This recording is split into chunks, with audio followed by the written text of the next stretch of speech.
There are not words to describe, and it would be good if you didn't try so hard to find so many, to describe what true resonance with source is. And when you're focused upon something that you don't like, well, then that resonance is clouded, and resistance is what you feel, and that's what negative emotion is every single time.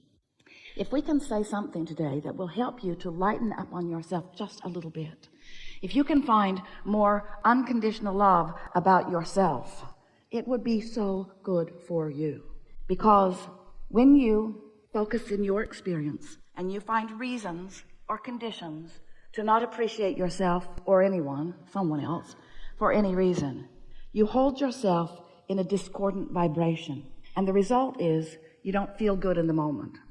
But another result is, in that moment of negative emotion, you are actually practicing a thought and therefore encouraging a momentum of that thought, and therefore turning that thought that started out soft and simple and unimportant, not very much of a determination in what comes to you in terms of your point of attraction, of turning that thought into something that has enough momentum that it's a full-blown belief that then becomes a central part of your point of attraction. And that's the thing that is so ironic, because you are offering this thought which becomes a belief, and then it becomes a reality for you, and then you believe it. That's the best way for you to really cement a belief in. Offer a vibration that you didn't need to offer until you cause a reality that you didn't want to cause, and now you've got an experience that you have to face that's reality after all, and then you say, of course I believe it, I lived it, life taught it to me. And what we want you to understand is that you are teaching life how to be to you. Life isn't being that way to you willy-nilly. You are not here just to have life descend upon you and then observe it and accept it. You are the creator of your own reality. But we love you so much, you don't act like you know it. You are so often just observing things and taking your observation as if it is something that, because it is, then it is your responsibility just to observe it and then to comment on it and then to blog about it, and let's gather some statistics about it, and please, please, please, let's erect monuments about it too, so that no others ever do not accept the belief that we have created about the things that we do not want. Let's pass these beliefs on from generation to generation, because after all, we don't want these little buggers that are coming in to really believe that the world revolves around them. We don't want them to think that life is supposed to be good for them and they're supposed to live happily ever after. We need to teach them. Humans want to pass on what you know. We want you to pass on what you feel. We want you to find the vibrational core of who you are, to make sure that you're in resonance with source before you pass it on. But that's not the easiest thing, is it? Because you've got some thoughts going that have gathered some momentum, and the momentum is causing them to manifest, and the manifestations are something that not only you are noticing, but those around you are noticing too. And so it's not easy to get your eyes off the reality that already is, even though we so much want you to get your attention upon the reality that is becoming. But the is reality is so compelling, isn't it? There's so much texture to it, so much detail to it, so much momentum to it. And so we understand why it's compelling to you. But the what is not as rich as you make it out to be. You can get in the mode of being in awareness of what you are doing vibrationally without holding yourself so succinctly to the details of what is in terms of manifestation. And that's the thing that we wish, with everything that we are, to convey to you in a way that you can really hear us. Yes, there is a what is. There are conditions that surround you that have manifested into what is. There certainly is a reality that you could get together and agree in large part upon the components of what is. But what you mostly don't remember, and what we know so vividly, and what you mostly would do well to remember, and what we know so vividly, and what we wish to convey to you in a way that you will then remember it and get it active in your vibration. Yes, there is a what is that is manifested, but there also is a what is that is vibrational. And that vibrational what is, you can recognize it here and now by the way you feel, because you can feel the what isness of your relationship between your desires and your beliefs. That's what is too. In other words, when you want something and you doubt it, that doubt is what is right now. It's a what is too. When you want something but you have fear around it, that fear is an indication of a vibrational reality, a vibrational what is right now. Now, what we're going to say next, if you can hear this, then your life will begin to transform in manifested visual, see it, hear it, smell it, taste it, touch it ways immediately. But here is the piece that you've got to get in place. First, you have to accept that this is a vibrational world, do you? And that you are a vibrational player in this world. And that you are an extension of a vibration that is active and vivid within you. And that when you are in any moment resonant with that vibration, you feel the resonance of it in the form of powerful, positive emotion. And when you get sideways of it, when your thoughts, when your beliefs have introduced resistance into this equation of your focus right now, you feel the discord. You accept all of that? So here's the piece that we so want you to understand.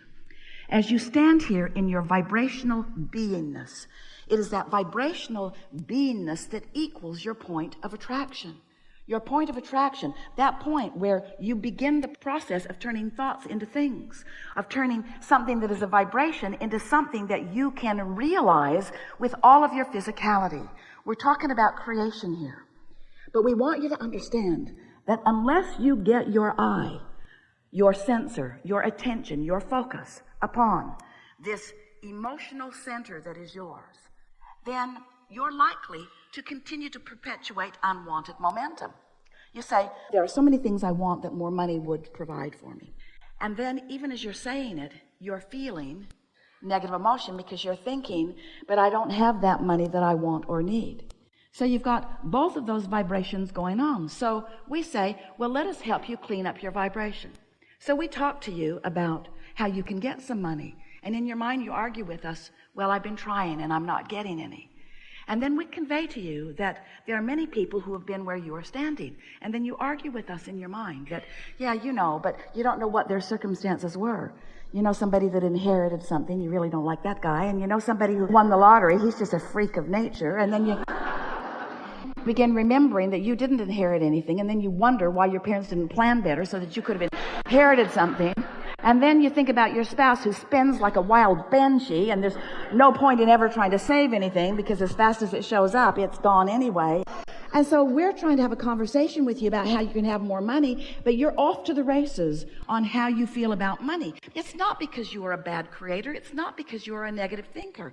It's because you've got momentum of those thoughts. Those beliefs have a lot of momentum going, and you just can't stop a train that's going 100 miles an hour that way and make it go 100 miles an hour that way all of a sudden. You wouldn't want to. It's hard on the contents of the train. You don't want it to be like that. So what we want you to understand is that, yes, out there in the details of the life that you're living, it is close to impossible to, in any short order of time, change the vibration, change the thought, change the feeling, change the emotion. It's just not likely. But you could do what you've been talking about doing for a long time as humans. You could discover an unconditional alignment.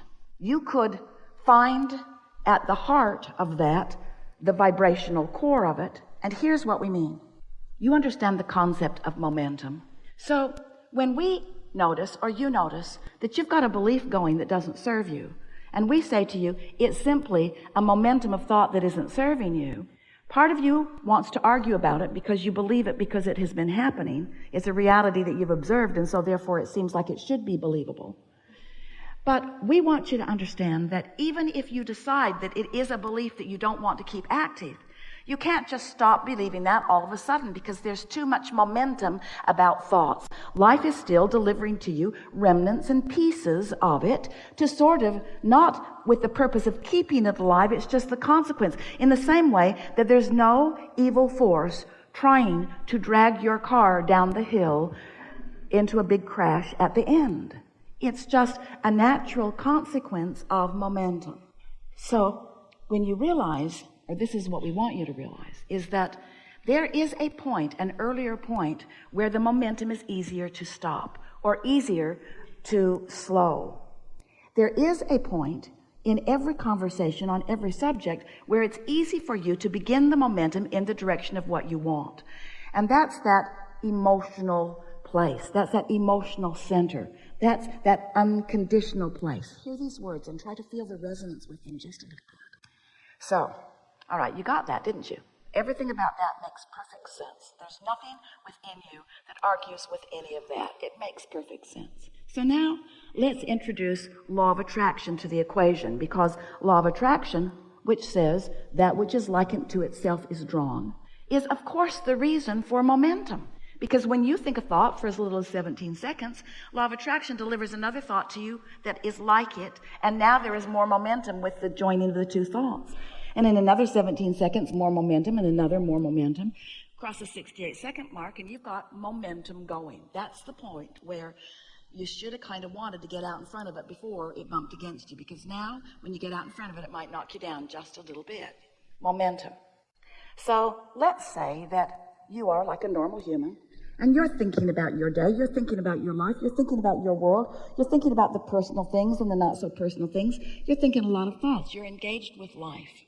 And some of the thoughts you think serve you really well, some of the thoughts you think don't serve you so well, but you're just thinking thoughts because there's thoughts to be thunk, right?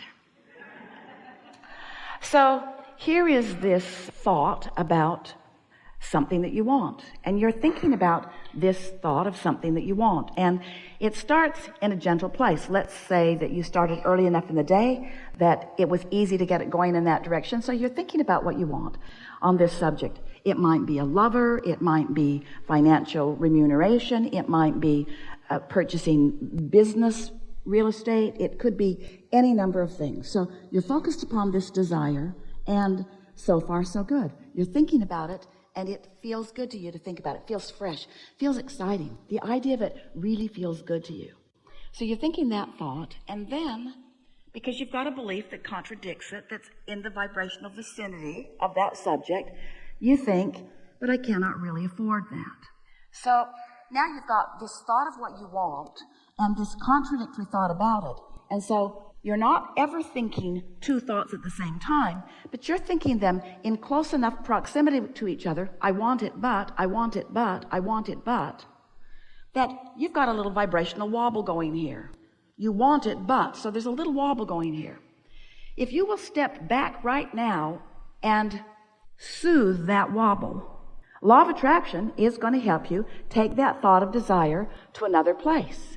But if you don't, the wobble's going to keep you from moving purely forward with that thought. So it goes like this. Let's say you don't catch it because it didn't feel very big, it wasn't gut-wrenching, you didn't really even notice it, you're not that in touch with your emotions, you're not that pure about your non-wobble thought yet, and so you think about how you want it, but.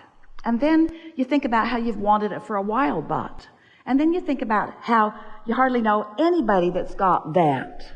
And so now your thoughts are continuing. Law of attraction is causing each part of this thought to be greater. Are you getting the sense of this? But the wobble's getting greater too. So now, pretty soon, you want it, but. Now you're talking to your friend about it. Oh man, I've wanted this thing that I can't have for so long. Yeah, me too, your friend says.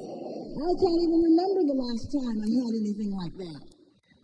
You know, I know somebody that's got it, but you don't even want to know that guy. That guy is so egotistical, centered. That guy is so hard to talk to, doesn't want to talk to things that negate what he wants. So you've got this big time wobble going on now. With us so far? You're the creator of your own reality. You're vibrational beings. You live in a vibrational universe. Everything you think is vibrational. Law of attraction is managing the vibration. And when you think about what you want in its absence, you wobble.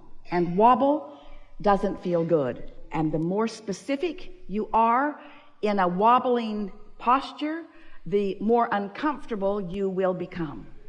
The more specific you become in a non-wobbling posture, the more exhilaration you will feel.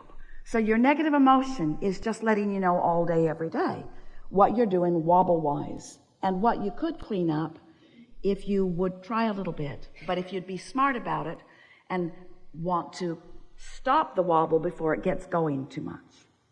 So the rule of thumb is to get as far into the good feeling thought as you can without wobbling. And in the moment that you start to wobble, back up from it just a little bit.